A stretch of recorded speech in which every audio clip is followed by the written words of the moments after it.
Le damos gracias al Señor por esta oportunidad que nos da nuevamente de venir a su casa a estudiar su palabra. Este, Hoy vamos a continuar entonces con el tema de la salvación. Espero que este pequeño resumen que hemos hecho haya sido fructífero. Eh, en términos de su conocimiento acerca de la salvación, el problema que existe actualmente dentro de las iglesias con el tema de la salvación, este, siendo dicho tema más complicado, se ha hecho más complicado por las diferentes opiniones que existen a través de toda la iglesia. Eh, Hemos estado hablando de que en la clase pasada estuvimos hablando, ay, ahora esto no me quiere. En la clase pasada, pues vimos cómo Nicodemo tenía la pregunta de cómo yo puedo ser salvo. A lo que Jesús le responde, tienes que nacer del agua, tienes que nacer del espíritu, en otras palabras, tienes que nacer de lo alto. Entonces Dios otorga el nuevo nacimiento de las aguas y del espíritu por gracia, sin obra de hombre alguna. Por eso es que se conoce entonces como el nacimiento de lo alto.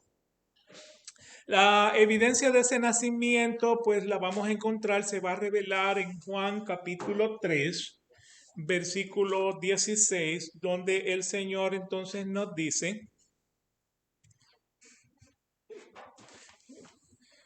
porque de tal manera amó Dios al mundo que dio a su Hijo unigénito para que todo aquel que cree en Él no se pierda, mas tenga vida eterna. Estamos en la página 50 por si acaso. Jesús le va a destacar al hombre que el problema del hombre es la incredulidad. Y esto lo va a destacar en Juan 3, versículos del 11 y 12, donde dice: en verdad te digo que hablamos lo que sabemos y damos testimonio de lo que hemos visto, pero vosotros no recibís nuestro testimonio. Si os he hablado de las cosas terrenales y no, ¿cómo vas a creer si te hablo de cosas celestiales? O sea, ¿qué es lo que el Señor le está diciendo a Nicodemo? El problema del hombre es la incredulidad. O sea, ¿cuántas veces vinieron los fariseos y le dijeron, pues, si tú eres el Mesías, ¿por qué no nos das una señal? Y dice, ¿cuántas señales más quieres que te dé? O sea, le decían, o sea, lo que pasa es que, o sea, tú haces los milagros por el poder de Belcebú. Y dice, ¿cómo yo puedo hacer los milagros por Satanás? O sea, un reino dividido no progresa. O sea, Satanás no puede estar en contra de Satanás. ¿Cómo tú dices que yo vengo de Satanás? Entonces, el problema del hombre es ¿cuál? La incredulidad. El no creer en el testimonio de Jesucristo, el no creer la evidencia de Jesucristo, el no creer que el Padre levantó a Jesucristo de entre los muertos para que el hombre pudiera ser redimido y reconciliado delante de Dios para el propósito de la salvación. Ese es el problema del hombre. Ahora, creer no es una obra. Creer, según el diccionario bíblico de Taller y Strong, creer se define como pensar algo que es cierto, ser persuadido de algo, darle crédito, poner confianza y fidelidad en lo moral o en lo religioso. Creer en el Nuevo Testamento se usa de la convicción y confianza donde un hombre es impulsado por una cierta interna y más alta prerrogativa y por una ley de alma. Creer es confiar en Jesús o en Dios como una ayuda para obtener la fe salvadora y la salud espiritual. O sea, creer no es una obra. Creer es una convicción de que Dios nos da para entender y confiar con certidumbre lo que dice en su palabra. La convicción que nosotros tenemos de lo que dice la palabra de Dios, eso es lo que significa fe. O sea, fe viene por el oír y el oír de la palabra de Dios. O sea, Dios nos convence de que su palabra está correcta, que no tiene errores. ¿Me explico en eso? Entonces, ¿qué es creer? Creer es una convicción, creer no es una obra. Usted está convencido. O sea, el ateo está convencido de qué? De que Dios no existe. El cristiano está convencido de qué? De que el Padre resucitó, levantó de entre los muertos al Señor. Entonces podemos estar convencidos de una manera o de otra, pero eso no es una obra. Por eso es que cuando vamos entonces a Efesios capítulo 2, versículo 8, donde dice que, o sea, la salvación es por gracia y fe, o sea, sin obras para que nadie se gloríe, pues entonces lo que está diciendo, o sea, fe no puede ser, o sea, creer no puede ser entonces una obra. Es una convicción, estamos convencidos. Estamos completamente convencidos sin tener la evidencia de lo que, o sea, de lo que estamos mirando. Por ejemplo, Génesis capítulo 1, versículo 1. En el principio, Dios creó los cielos y la tierra. ¿Quién estuvo allí para dar testimonio de eso? Para ser testigo de que si eso fue verdad o no fue verdad. Nadie. Pero ¿por qué usted cree que Dios creó los cielos y la tierra? Porque Génesis capítulo 1, versículo 1 lo dice. Y yo lo tengo que creer, yo no puedo creer en teorías del Big Bang, ni tampoco que el hombre fue una evolución del mono. O sea, realmente yo no puedo creer eso. Yo lo que creo es que Dios hizo al hombre a su imagen y semejanza, conforme a su semejanza. Y le sopló el aliento de vida, puso espíritu dentro del hombre. Eso es lo que yo creo. ¿Tengo evidencia de eso? No. ¿Pero por qué lo creo? Porque lo dice la palabra de Dios. Entonces, en el principio Dios creó los cielos y la tierra. De igual manera, creemos sin evidencia y por fe en la segunda venida del Señor Jesús. Esto lo dijo el Señor en Apocalipsis 22:7. He aquí, yo vengo pronto. A mí me llevan 45 años predicando de que el Señor viene pronto. ¿Qué es pronto? De hecho, estas palabras el Señor se las dijo a Juan ahí para el año 90, 95. O quizás para antes del año 70, o sea, dependiendo de su creencia. Pero entre el 70 y el 95, el Señor le dice a Juan, he aquí, yo vengo pronto, y llevamos 2000 años y pico esperando. O sea que es pronto. Si para el Señor un día son como 1000 años y 1000 años son como un día, que es pronto. Ahora, ¿ustedes creen en la segunda venida del Señor? No lo podemos dudar. ¿Por qué razón? Porque el Señor lo prometió, de que Él viene pronto.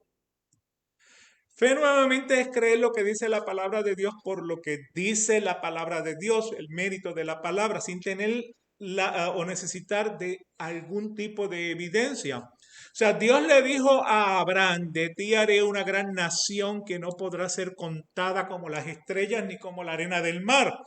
Y Abraham no tenía evidencia. Abraham no vio esa promesa físicamente, porque para Abraham ver esa promesa físicamente, él tuvo que haber vivido aproximadamente 5000 años, 4000 años, para él poder llegar al día de hoy y decirle a la verdad que el Señor ha hecho grandes cosas, o sea, me cumplió la promesa. O sea, él le creyó al Señor cuando el Señor le dijo, de ti haré una gran nación que no va a poder ser contada. Y él le creyó y le fue contado por justicia. Eso es fe. Creer lo que dice la palabra sin necesitar una evidencia. Y el problema del hombre es que el hombre quiere evidencia. O sea, sin fe es imposible agradar a Dios. Fe viene por el oír y el oír de la palabra de Dios. Ahora todos esos versículos hacen sentido. Por eso, o sea, fe no es o sea, la psicología del pensamiento positivo, que si usted lo piensa positivamente, se le va a materializar. Eso no es fe. ¿Ok? Así que hemos visto que hay dos escuelas de pensamiento, una que predica que la salvación es por obras y hay otra, Ángela, aquí está el material, a la izquierda, estamos en la página 50-51. Así que hemos visto dos escuelas de pensamiento, una predica que la salvación es por obras y la otra predica que la salvación es por gracia. Y algunos ejemplos de esas religiones que predican que la salvación es por obra, pues son los judíos. O sea, el judaísmo completamente está basado en las obras de la ley. Los mesiánicos, que son los que indican que, o sea, tenemos que regresar a nuestras raíces judías y todo es la Torá, la Torá, la Torá. Los católicos, que aún siendo una iglesia cristiana, está fundamentada en el judaísmo y si usted no está haciendo buenas obras, usted no se va a salvar. Al punto de que hay personas, o sea, del clero que le predican a su congregación, ustedes tienen que estar haciendo buenas obras, y hay personas que están estresadas completamente todos los días, tienen que hacer una buena obra, porque en su mentalidad su salvación está basado en esas obras. No tiene que creer en Jesucristo, son hacer buenas obras. Luego tenemos entonces los que predican la salvación por la gracia, los luteranos, los evangélicos, los bautistas presbiterianos reformados, o sea, prácticamente la iglesia reformada es la que establece, o sea, que va en contra de las creencias de la Iglesia Católica, de que la salvación no es por obras, que la salvación es por gracia, porque eso es lo que dice Efesios capítulo 2, versículo 8, por gracia soy salvo, esto sin obra, o sea, por fe, sin obra, para que nadie se gloríe. Entonces, esa es la salvación por gracia, o sea, la Iglesia Reformada es la que está entonces en esa creencia. Ahora, basado en estos dos extremos, surge ahora una tercera, que cae entre medio de las obras y la gracia. Entre medio predican que la salvación es por gracia, pero usted tiene que hacer obras. O sea, usted tiene que aceptar a Jesús como Salvador, pero usted es responsable de mantener su salvación porque la salvación se puede perder. Y esto pues es lo que están predicando los pentecostales, los carismáticos y las iglesias no reformadas. O sea, al punto ellos utilizan, por ejemplo, Ezequiel, donde el Señor le dice, Atalaya, avísale al pueblo, si tú no le avisas al pueblo, o sea, de lo que viene, yo te voy a hacer a ti responsable de la sangre de todo el que muera sin haber escuchado esa palabra.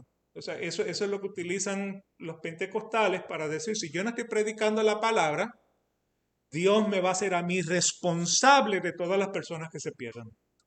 Eso es una obra. La mañana puede ser salvo y en la tarde. Y en la tarde puede estar perdido. Entonces tenemos que estar claros, ¿quién da la salvación?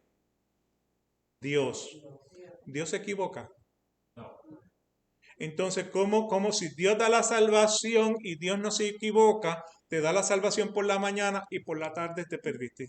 O sea, lo que le estás diciendo es, Dios te equivocaste. Por esa razón, Dios te da la salvación con la seguridad eterna de que vas a ser salvo. ¿Por qué razón? Porque Dios es omnisciente, Dios lo conoce todo. O sea, la salvación tú no la puedes perder, o sea, tú no te la ganas por tus obras y tú tampoco la pierdes por tus obras. Eso lo veremos un poquitito más adelante. Así que en lo que están pensando en eso, denme un ratito para llegar allá. ¿Ok? Así que nuevamente tenemos las que son obras, tenemos las que están por gracia y ahora tenemos entonces una tercera que son los que mezclan la gracia y las obras. Entonces, ahora se van a generar dos extremos. Tenemos hiperobras y vamos a tener entonces ahora hipergracia. ¿Okay? Los de hiperobras incluyen esos grupos religiosos terroristas. O sea, usted le pregunta a un musulmán, ¿cómo tú te salvas? No saben. Quizás piensan que por sus obras. Pero en estos grupos terroristas, lo que le dicen a la persona, tú quieres ser salvo, hazte un sacrificio. Entonces, estos son las personas que van y raptan aviones y los chocan contra las Torres Gemelas. Estos son las personas que se ponen un chaleco lleno de bomba y van a un lugar público y detonan la bomba.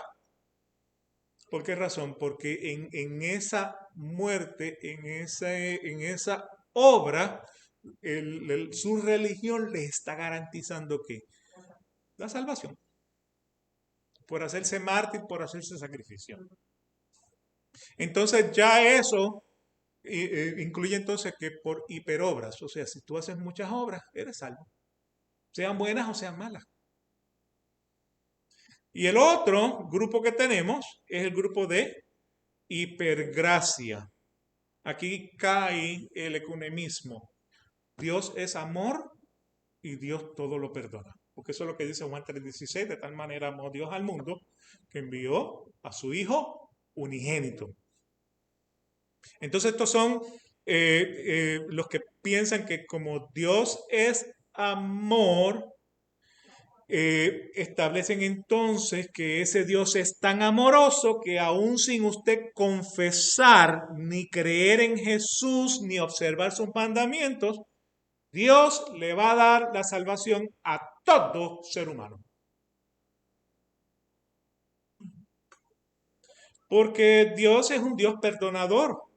O sea, a un ministro, Dios es tan perdonador que aún ministros y líderes en las iglesias de la hipergracia son hombres que tienen sus matrimonios establecidos, tienen hijos, y sin embargo están envueltos en inmoralidad sexual dentro de la iglesia y se deleitan de toda actividad pecaminosa, viviendo una vida sin remordimiento por la consecuencia de su pecado. Porque Dios es tan amoroso que lo perdona todo y al final de la travesía todos vamos a ser salvos. Claro, eso contradice entonces lo que dice las palabras del Señor en Lucas 16, versículos del 19 al 31, cuando él dice, había un hombre rico y había un mendigo Lázaro. Ambos mueren. ¿Dónde terminó el rico? En el Hades. ¿Dónde terminó Lázaro? En el seno de Abraham. Y cuando el rico le dice, manda a Lázaro para que me refresque la lengua con su dedo. Con su dedo, o sea, Abraham le dice, es que hay una cima. De allá tú no puedes pasar para acá y de acá no se puede pasar para allá. Entonces, o sea, nuevamente, esa creencia de la hipergracia contradice entonces lo que dice Lucas 16, 19 al 31. O sea, es importante destacar que la salvación por obras y la salvación por gracias son como el agua y el aceite, que no se mezclan ni coexisten. Son géneros de dos testamentos.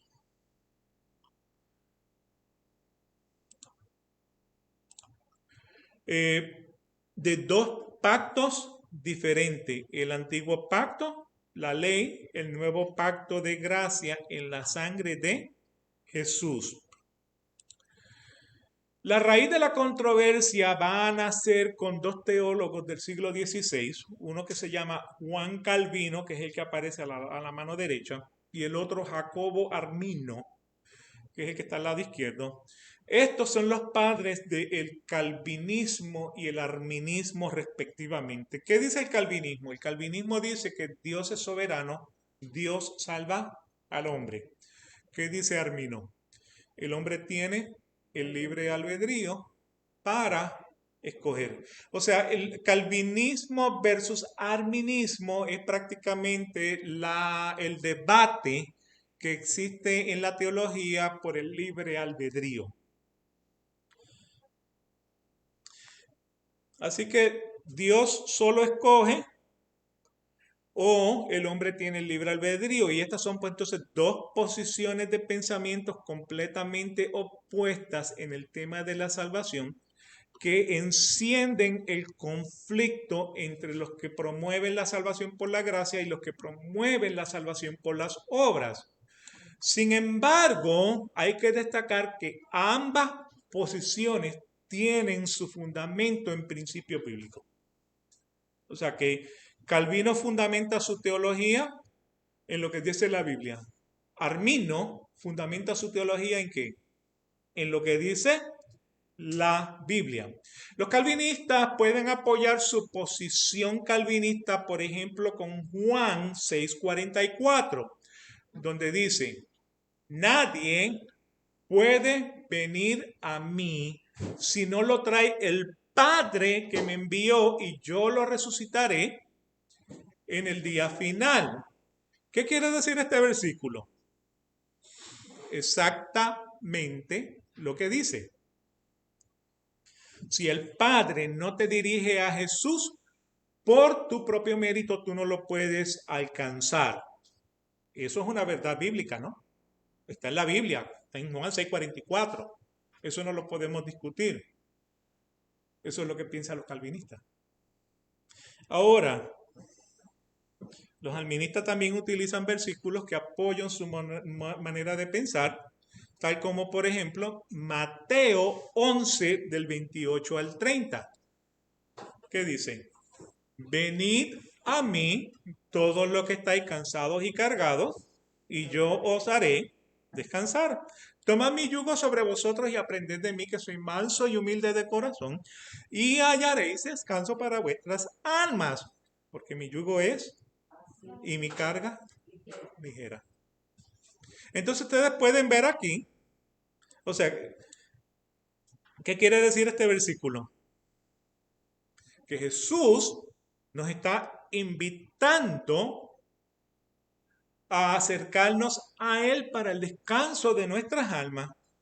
Eso es una verdad bíblica. Está dentro de la Biblia, lo dice la Biblia. No es una mentira.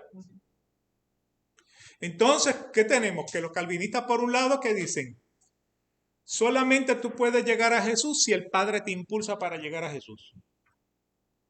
Y ahora Cristo está diciendo, vengan a mí todos los que estáis cargados y cansados. Cargados y cansados. Entonces la pregunta sería, ¿la Biblia se contradice? La Biblia no se contradice. Parecen dos posiciones contradictorias, pero la Biblia no se contradice. ¿Quién se contradice? El hombre es el que se contradice. O sea, tanto, ya que Dios es el autor de la Biblia y el número 23:19 dice que Dios no es hombre para que mienta, ni hijo de hombre para que se arrepienta. Él hará y cumplirá todo lo que ha dicho y hablado. Tanto Juan 6:44 como Mateo 11 del 28 al 30 ofrecen dos verdades que suenan opuestas, donde una presenta una vista calvinista y la otra presenta una vista arminista. ¿Y cuál es la más correcta? ¿La calvinista o la arminista? Ambas están correctas. Ambas aparecen en la Biblia. Y esto es lo que se conoce entonces como las verdades paralelas, porque ambos modos de pensamiento están fundamentados en principios bíblicos, o sea, ambas aparecen en la Biblia.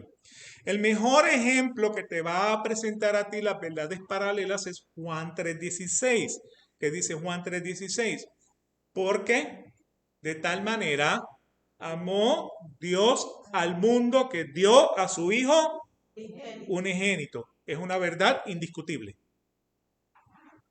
que indica que Dios es soberano, para que todo aquel que cree en Él no se pierda, mas tenga vida eterna. Es una segunda verdad indiscutible que el hombre tiene que creer para ser salvo. Son verdades paralelas. Dios salva, el hombre tiene una responsabilidad. ¿Cuál es la responsabilidad del hombre? Reconocer que es un pecador, arrepentirse, confesar a Jesús. Convertirse significa hacer una vuelta en U. O sea, si de aquí para allá te aleja de Dios, la conversión te regresa a Dios. Eso es lo que quiere decir la palabra convertirse. Así que en la conversación entre Jesús y Nicodemos en Juan capítulo 3, los versículos del 1 al 10 nos van a revelar esa soberanía de Dios que nos salva. Y seguidito por los versículos del 11 al 21 se nos va a revelar la responsabilidad del hombre. Y el hombre tiene que creer. El problema de las diferencias de opinión ocurre cuando el hombre, nuevamente razonando como hombre, se inclina por versículos que definen su creencia sobre la otra, ya sea calvinista o arminista. O sea que si usted es muy calvinista o muy arminista en su creencia, usted utilizará esos versículos que apoyan lo que usted cree, pero completamente desestima la otra mitad de la posición opuesta. ¿Me explico? Ambas están en la Biblia. Ambas son verdades bíblicas. Ambas son verdades paralelas. Solo Dios salva, o sea que cuando usted está en el calvinismo, usted le da más peso a la gracia. Cuando usted es muy arminista, es porque usted necesita obras. Y nuevamente desestima por completo lo que quiere decir los otros versículos. Entonces la armonía tiene que estar balanceada para que, o sea, tiene que estar balanceada la armonía en la Biblia. Usted tiene que tener, o sea, el panorama completo de la Biblia. No puede, o sea, utilizar la Biblia para lo que le conviene y descartar la Biblia para lo que no le conviene. O sea, este tipo de pensamiento muy calvinista o muy arminista solamente produce las disensiones y rivalidades entre hermanos, ya que el inclinarnos por una o por la otra simplemente producen rivalidades entre creencias religiosas que en vez de unirnos, nos separan. Por eso es que unos dicen, yo soy calvinista, y otros dicen, no, yo soy arminista. Y por esa razón es que hay iglesias que son arministas y hay iglesias que son calvinistas.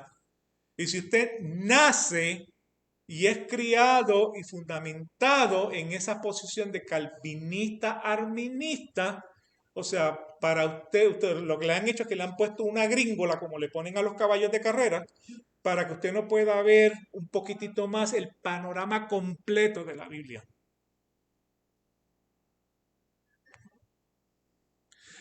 Sin embargo, pues tenemos que considerar ambas doctrinas aparecen en la Biblia, ambas van de la mano, una creencia no puede desestimar la otra. Considerar una más que la otra simplemente desbalancea la creencia de un hombre en el tema de la salvación. Lo que desarrolla entonces estas rivalidades teológicas entre las denominaciones. Aún los más prominentes teólogos de nuestra época han indicado que las verdades paralelas no son fáciles de reconciliar. Porque ¿cómo usted reconcilia el calvinismo con el arminismo? Si ambas están dentro de la Biblia. Los mismos teólogos dicen, no sé. O sea, ¿cómo es posible que Dios me salve, pero yo soy responsable de mi pecado? ¿Me explico? Entonces los teólogos grandes dicen, no sabemos. Realmente no sabemos cómo puede ser que ambas sean verdad. Por un lado suenan ideas opuestas, pero por otro lado se presentan como ideas que van de la mano.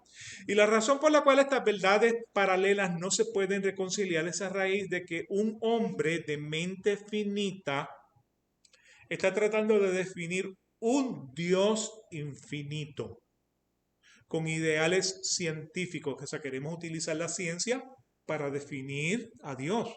Queremos utilizar la filosofía para definir a Dios, la psicología, la fisiología o fisiológicos. O sea, son filosóficos, psicológicos y fisiológicos. Estamos tratando de definir a Dios en el término que nosotros lo conocemos. Y sin embargo, usted no puede embotellar a Dios. O sea, el hombre carnal quiere definir, razonar y completamente entender dentro de su carnalidad a un Dios que es soberano y espiritual. Y por eso tenemos tanta confusión en las creencias, porque Dios necesariamente no es lo que el hombre cree que es. Dios tampoco es lo que el hombre quiere que sea. O sea, hay personas que piensan que ya tienen a Dios embotellado y que Dios puede ser completamente comprendido. Sin embargo, observe lo que dice Isaías 55, versículos 8 y 9. Porque mis pensamientos no son vuestros pensamientos, ni vuestros caminos, mis caminos, declara el Señor. Porque como los cielos son más altos que la tierra, así mis caminos son más altos que vuestros caminos y mis pensamientos más que vuestros pensamientos. Por eso el hombre no puede embotellar a Dios como si fuera un absoluto. Porque cada vez que usted cree que lo tiene acorralado, él brinca la verja. O sea, ¿qué nos está sugiriendo Isaías? Que humanamente no podemos definir el camino y los pensamientos de Dios. ¿Por qué Dios lo hizo así? No sabemos. Solamente la Biblia nos presenta las cosas reveladas que Dios nos quiso revelar. Así que el debate del calvinismo versus el arminismo, muchos creyentes llegan a una clase de mezcla entre estas dos creencias, pero a fin de cuentas creemos que ambas posturas, ambas posiciones, calvinistas y arministas, fallan al intentar explicar lo inexplicable. Los seres humanos somos incapaces de entender completamente un concepto como este, ya que Dios es absolutamente soberano. Los seres humanos estamos llamados a tomar una genuina decisión de poner nuestra fe, nuestra confianza, nuestra creencia en el Señor Jesús para la salvación. A pesar de que esto nos pueda parecer contradictorio, para la mente de Dios, ambos tienen perfecto sentido. Y solo lo tenemos que aceptar que la Biblia nos presenta ambas verdades y que ambas son ciertas. Pero no trate de definir a Dios, ni tampoco utilice la Biblia para lo que a usted le conviene, porque eso es lo que están haciendo muchas religiones hoy día. ¿Por qué Dios lo hizo así? No sabemos. Nuestra mente finita no puede entender ni con ciencia, ni con filosofía, ni con psicología, ni con fisiología a un Dios que es soberano, perfecto e infinito. En la era moderna, el tema de la salvación ha sido torcido por causas diferentes, por las causas, las diferentes, por causa de las diferentes denominaciones que existen, donde cada una reclama que solamente por su denominación usted puede ser salvo. O sea, los judíos dicen que si usted no es judío, no nace en el judaísmo, no es salvo, porque la salvación está garantizada solamente para ellos. ¿Y los mesiánicos qué dicen? Que si usted no es mesiánico, usted no va a ser salvo. Porque para ser salvo, usted tiene que producir todas las obras de la ley. ¿Y los católicos qué dicen? Nosotros somos la iglesia original. Nosotros somos la iglesia que el Señor fundamentó. Y si usted es un apartado de la iglesia católica, usted se va a perder. Porque solamente los católicos van a ser salvos. ¿Y qué dicen los pentecostales? Si tú no aceptas a Jesucristo y no estás haciendo obras, te vas a perder. El diablo te va a llevar. Te viene a buscar el diablo. Los carismáticos están más o menos en lo mismo. Y los testigos de Jehová dicen, si usted no es testigo, usted se va a perder. ¿Qué dicen los reformados? Que si usted no cree en la salvación por la gracia, usted se va a perder. O sea, todos dicen lo mismo. Si usted no es de mi religión, si usted no es de mi bando, usted se va a perder. Eso es lo que están diciendo. Así que significa que será condenado. Entonces, otro elemento que está contribuyendo a esta confusión es la gran rotación de feligreses que están transitando entre iglesias de creencias de salvación por obras e iglesias que predican la salvación por gracia y viceversa. Estos vienen, o sea, salen por ejemplo, del catolicismo al pentecostalismo a mesiánicos reformados judíos. O sea, lo que tenemos es prácticamente es un cruce de personas que prácticamente en cada de cada uno de sus fundamentos ha recibido una instrucción acerca de qué es la salvación.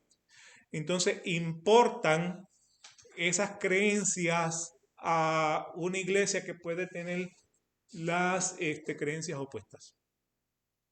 O sea que este movimiento de feligreses de una iglesia por obra a una iglesia por gracia y de iglesias por gracia a iglesias por obras, lo que está creando también, están contribuyendo a que ese tema de la salvación pues sea un tema bastante complicado. O sea, hay protestantes que están regresando a las raíces católicas.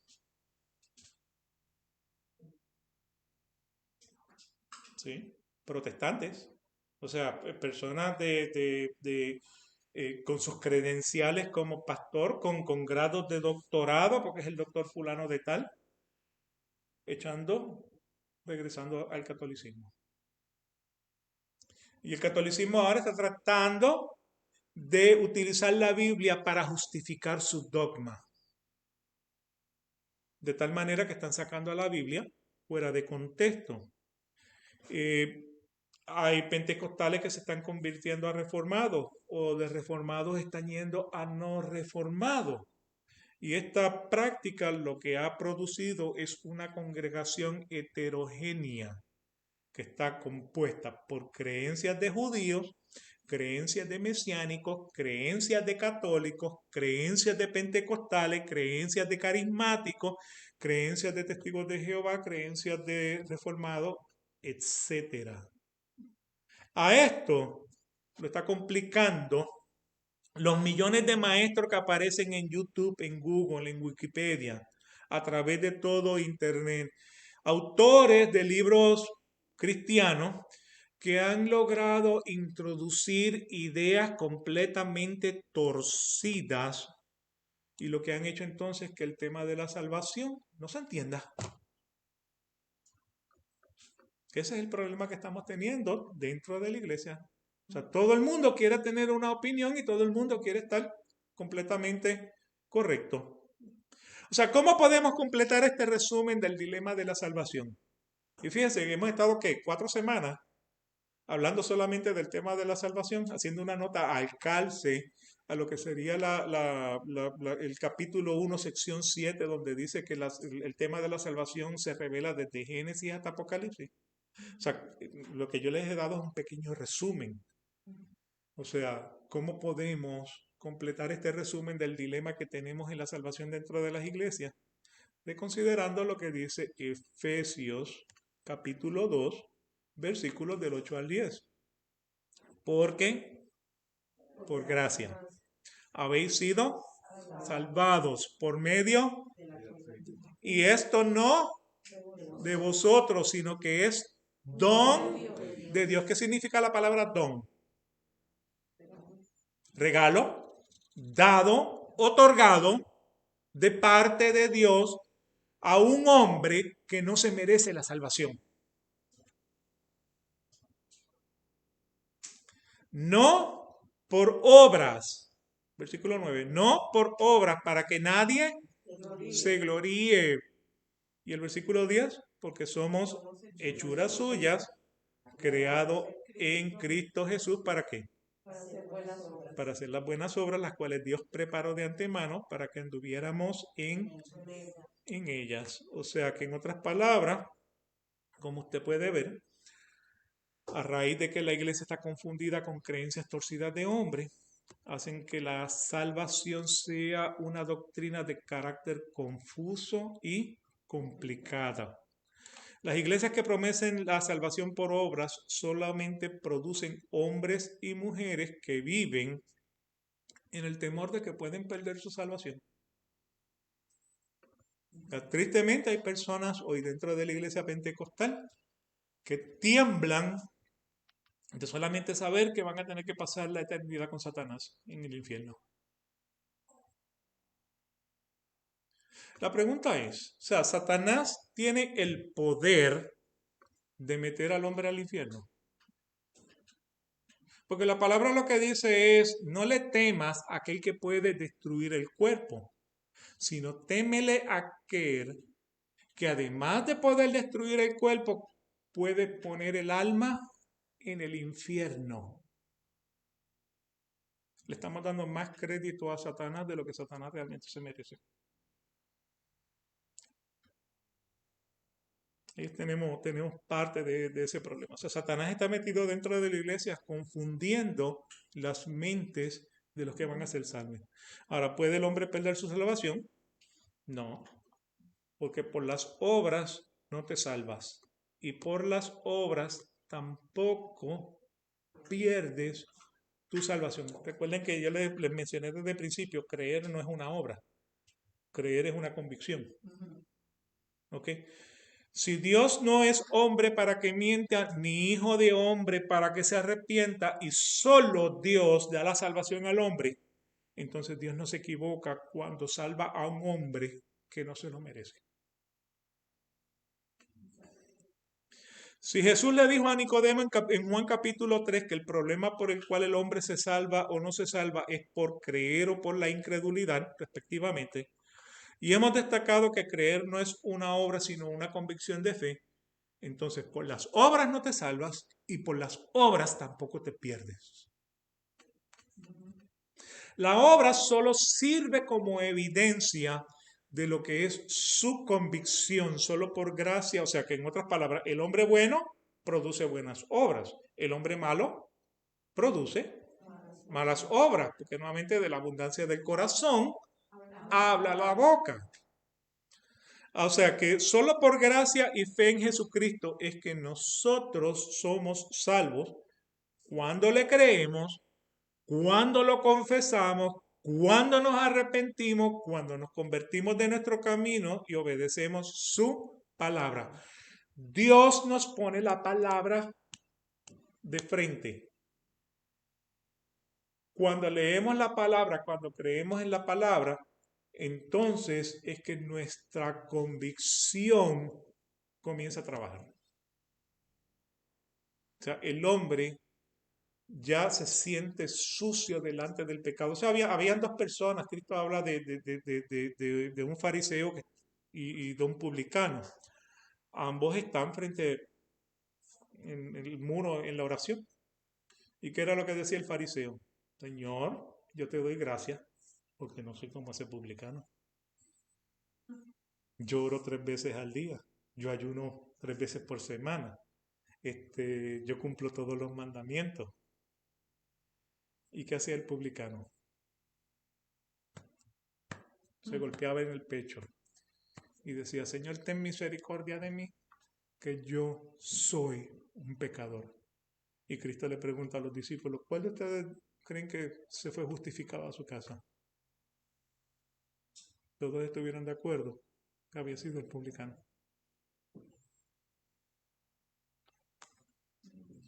Hemos destacado que solo Dios da la salvación por gracia, que no hay manera de que un hombre pueda ser salvado por su propia obra. Hemos visto también entonces que en la Biblia existen verdades paralelas que solo Dios las puede entender. Nuestro deber es aceptarlas porque ambas son verdades bíblicas.